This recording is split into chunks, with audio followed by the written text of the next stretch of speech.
অনেক স্টুডেন্টই আমাদের কাছে প্রায়শই প্রশ্ন করে থাকেন যে এখনও কি ইউকেতে স্পাউস কিংবা ডিপেন্ডেন্ট চিলড্রেন নিয়ে স্টাডি পারমিট ভিসায় কি আসা যায় কিনা। The answer is yes. How?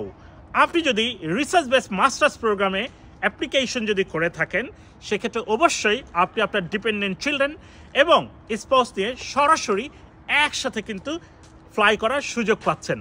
International admission service অনেকগুলো ইউনিভার্সিটি নিয়ে কাজ করছে যেখানে রিসার্চ বেস প্রচুর পরিমাণে কোর্স কিন্তু রয়েছে।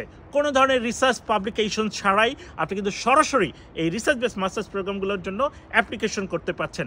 মজার বিষয় রয়েছে, যারা বিগত 5 বছরের মধ্যে ব্যাচেলর কমপ্লিট করেছেন বাংলাদেশের স্বনামধন্য বিশ্ববিদ্যালয়গুলো থেকে, আপনারা কিন্তু মিডিয়াম অফ ইনস্ট্রাকশন লেটারের সহযোগিতা নেয় সরাসরি রিসার্চ বেস মাস্টার্স প্রোগ্রামের জন্য অ্যাপ্লিকেশন করার সুযোগ পাচ্ছেন।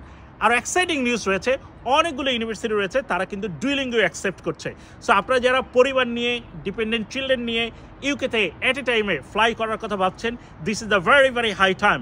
ইন্টারন্যাশনাল অ্যাডমিশন সার্ভিস মে 2025 এবং সেপ্টেম্বর 2025 ইনটেক নিয়ে কাজ করছে, যেখানে আপনি আপনার ডিপেন্ডেন্ট চিলড্রেন এবং পার্টনারকে সহকারে একসাথে ফ্লাই করতে পারছেন। আর আপনাদের সকল অভিজ্ঞতার জন্য একটি বিষয় জানিয়ে দিতে চাই, ইন্টারন্যাশনাল অ্যাডমিশন সার্ভিসের আমাদের হেড অফিস রয়েছে লন্ডনে। অ্যাজ এ রেজাল্ট অফ আমরা বাংলাদেশের প্রত্যেকটি মেধাবী শিক্ষার্থীদেরকে 1 উইক কমপ্লিমেন্টারি অ্যাকোমোডেশন সাপোর্ট করছি। অন টপ অফ দ্যাট আমরা কিন্তু তাদেরকে কমপ্লিমেন্টারি এয়ারপোর্ট পিক আপ সার্ভিসও কিন্তু দিচ্ছি। সো এর বাইরেও যদি কোনো প্রশ্ন যদি থেকে থাকে প্লিজ কমেন্ট সেকশনে একটু জানিয়ে দেবেন। আমরা চেষ্টা করবো আমাদের দীর্ঘদিনের কর্ম অভিজ্ঞতার আলোকে আপনাকে সঠিক দিক নির্দেশনা এবং গাইডলাইন দেওয়ার জন্য। ভালো থাকবেন, সুস্থ থাকবেন, বাই বাই।